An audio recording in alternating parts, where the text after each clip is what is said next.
Hello नमस्कार dear student. मैं धर्मेंद्र सिंह आज की इस वीडियो में आपका स्वागत करता हूं। आज की वीडियो बेहद इम्पोर्टेंट है सभी स्टूडेंट के लिए, क्योंकि ये हिंदी का बेसिक इसमें जो है कराया गया है। तो गौर से सुनिए और इसको समझने का प्रयास करिए। इस सीरीज में क्वेश्चन नंबर 1 आपकी स्क्रीन पर है। क्वेश्चन नंबर 1 कह रहा है कि व्याकरण किसे कहते हैं। अब आपके सामने है 4 ऑप्शन। बोल रहा है किताब पढ़ने के लिए ज्ञानवर्धक, पढ़ने लिखने में कठिनता, शुद्ध लिखने पढ़ने बोलने के लिए एक विद्या, इनमें से कोई नहीं। चारों ऑप्शन आपकी स्क्रीन पर हैं। तो आप सभी जानते हैं कि व्याकरण जो है हमें शुद्ध लिखना, पढ़ना और बोलना सिखाती है। धन्यवाद। फर्स्ट क्वेश्चन का जो सही जवाब है ऑप्शन नंबर सी। नेक्स्ट पर चले। Move to the next question number 2 आपकी स्क्रीन पर होगा। क्वेश्चन नंबर 2 क्या कह रहा है, हिंदी भाषा की सबसे छोटी इकाई क्या है। प्रश्न ये है कि हिंदी भाषा की जो सबसे छोटी इकाई है वो क्या है। तो आइए हम समझते हैं। ऑप्शन नंबर ए दिया है अक्षर है, ऑप्शन नंबर बी दिया है वर्ण है, सी दिया है दोनों है, डी इनमें से कोई नहीं। तो आप सभी जानते हैं कि हिंदी भाषा की सबसे छोटी इकाई को कहते हैं हम वर्ण। क्या कहते हैं? वर्ण। जैसे क और क, इन दोनों में जो वर्ण है वो कौन सा है? तो यह है, क्योंकि इसके और ज्यादा टुकड़े नहीं किए जा सकते हैं। चलिए नेक्स्ट क्वेश्चन नंबर 3 आपकी स्क्रीन पर होगा। क्वेश्चन नंबर 3 पर हम मूव करते हैं। आइए, क्वेश्चन नंबर 3 कह रहा है कि हिंदी व्याकरण में हिंदी व्याकरण में उच्चारण के आधार पर वर्ण कितने होते हैं। तो आप सभी जानते हैं वर्ण कितने होते हैं। तो आप कहेंगे वर्ण टोटल 52 होते हैं। कितने होते हैं? 52 होते हैं। हमारे हिंदी व्याकरण में बात करें तो वर्ण कितने होते हैं? आप कहेंगे 52 होते हैं।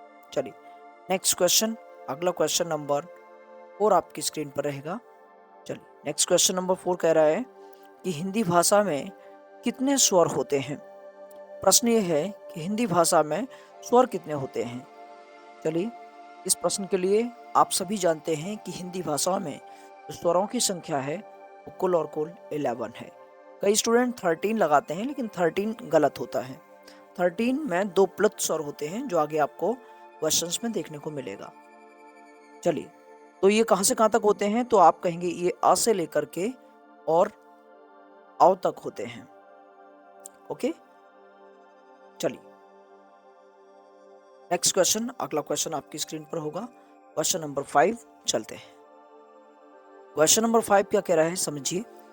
निम्न में से अयोग वाहा है। देखिए अभी आप पढ़ रहे थे कि 13 होते हैं, लेकिन 13 नहीं होते हैं। कितने होते हैं? 11, क्योंकि उनमें 2 जो वर्ण आप देख रहे हैं वो अयोग वाहा होते हैं, और इनका नाम है क्या? अंग और अह।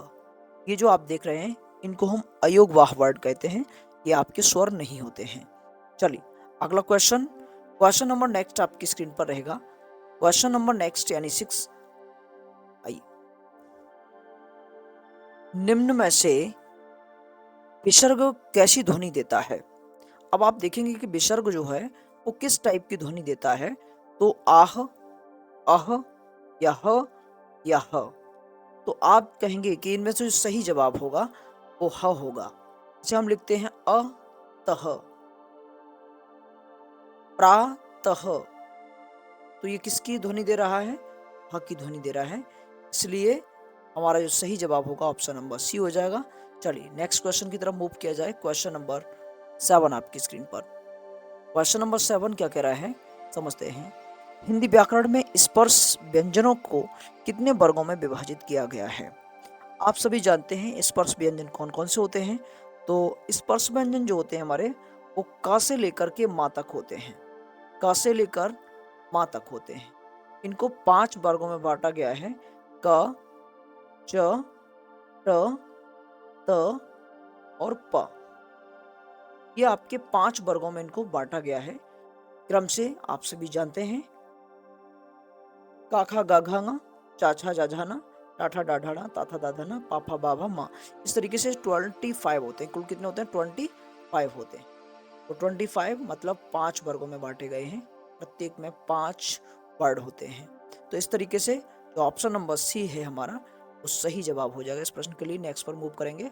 अगला क्वेश्चन नंबर 8 आपकी स्क्रीन पर होगा। देखिए क्वेश्चन नंबर 8 देखिए, सॉरी इसमें क्या दिया है, व्याकरण में स्पर्शी व्यंजनों को कितने वर्गों में विभाजित किया गया है, तो 5 वर्गों में। इसके आंसर पे मत जाइए, आंसर हो सकता है इसमें गलत टिक हुआ हो, तो आंसर पर नहीं जाइएगा।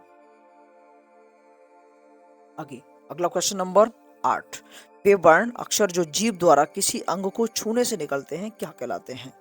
जीभ द्वारा किसी भी अंग को छूने से जो निकलती हुई ध्वनि होती है, तो उन्हें उन वर्णों को हम क्या कहते हैं। ऐसे वर्णों को ऊष्म व्यंजन कहते हैं, स्पर्शी व्यंजन कहते हैं या संयुक्त व्यंजन कहते हैं। ध्यान रखना है, ऐसे वर्णों को हम स्पर्श व्यंजन कहते हैं, यानी जीव जिन जिन स्थान को छू करके और वर्णों को निकालती है वो समझ लो हमारे सब क्या कहलाते हैं, स्पर्श व्यंजन कहलाते हैं, जो 25 है। अगला क्वेश्चन नंबर 9 की तरफ मूव किया जाए। क्वेश्चन नंबर 9 क्या कह रहा है देखते हैं। क्वेश्चन नंबर 9 कह रहा है कि स्वर की सहायता से बोले जाने वाले वर्ण को क्या कहते हैं या क्या कहलाते हैं।